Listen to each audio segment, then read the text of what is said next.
চাকরি জীবনের শেষ সময়ে অর্থাৎ 2023 সালে ঘোষণা হয়েছিল রাষ্ট্রপতি পুরস্কার পাবেন তিনি। অবশেষে চাকরি জীবন শেষ হবার পর 2025 সালে হাতে পেলেন রাষ্ট্রপতি পুরস্কারের স্মারকপত্র।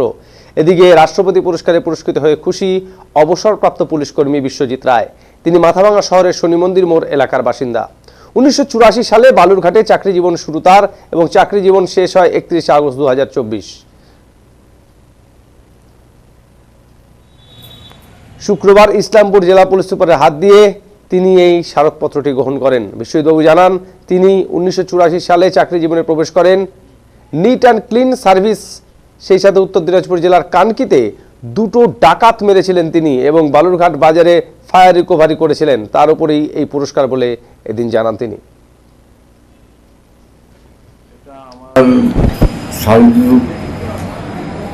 নিট অ্যান্ড ক্লিন এবং আমি কানকিতে দুটো ডাকাত মেরেছিলাম এবং বালুরঘাটে একটা ফায়ার রিকভারি করেছিলাম বালুরঘাট বাজারে। এর উপরেই আমার বিশেষ করে। আর কত সালে আপনি চাকরিতে জয়েন করেছিলেন? আমি 1984-এ। হ্যাঁ। কোথায় আপনি লাস্ট? প্রথম জয়েন করি বালুরঘাট, তারপরে জেলা বিভক্ত হয়, তারপরে রায়গঞ্জ জেলা, তারপর ওখান থেকে ইসলামপুর পিডি আবার ভাগ হয় রায়গঞ্জ জেলা, ইসলামপুর পিডি। অবসর 31 আগস্ট 1924। এই পুরস্কারে এটার সম্মান আমি গতকাল। হ্যাঁ। এটা কি আপনি দিল্লি থেকে গিয়ে নিয়ে এসেছেন না? না, এটা আমি ইসলামপুর পিডিতে আমাকে পাঠিয়ে দেয়।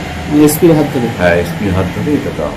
কেমন লাগছে এই পুরস্কার অবসর সময়ে এই যে পুরস্কার পেয়েছেন রাষ্ট্রপতি? তো ভাবার বাইরে, এটা যে পাবো এটা জীবনেও ভাবতে পারিনি, এরকম একটা পুরস্কার।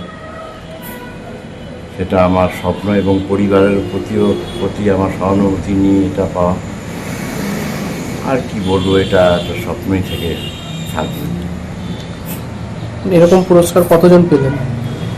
আমাদের সময় আমাদের জেলা থেকে আমি একাই পেয়েছি, ইসলামপুর পিটি থেকে।